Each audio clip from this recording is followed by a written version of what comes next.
hardin kung saan tumutubo ang makukulay na bulaklak.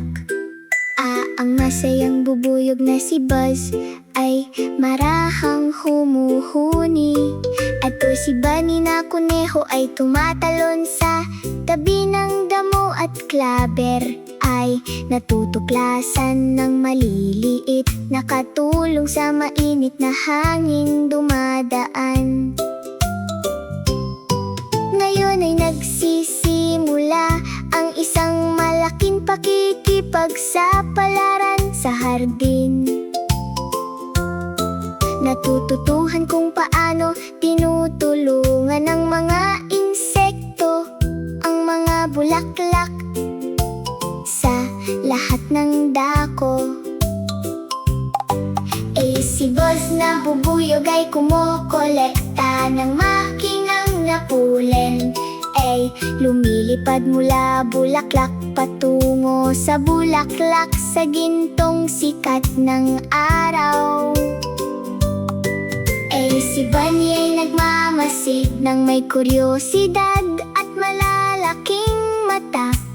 Habang dahan-dahang bumubukas ang mga talulod sa ilalim ng malinaw na langit. Di nagtagal, isang kulisap ang dumapo sa berdeng dahon. Kinakain ang maliliit na peste na dating sumisira sa mga halaman. Masayang tumatalon si Bunny habang nakikitang namumukadkad ang hardin. Dahil sa maliliit na katulong na nagpapanatiling buhay sa mga halaman. Buzz, buzz, buzz, malakas ang garden team. Maliliit na pakpak na nagtatrabaho buong araw.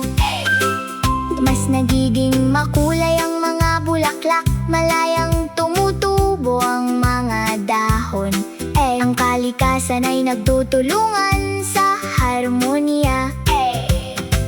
Isang paru-paro ang lumilipad na may makukulay na pakpak. Sumasayaw sa ibabaw ng mga bulaklak na parang awit ng tagsibol.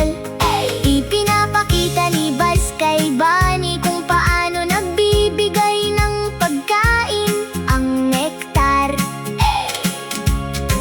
Tumutulong sa bawat bulaklak na lumago ng malusog at bago. Ang mga langgam ay mahinahong nagmamartsa sa lupa.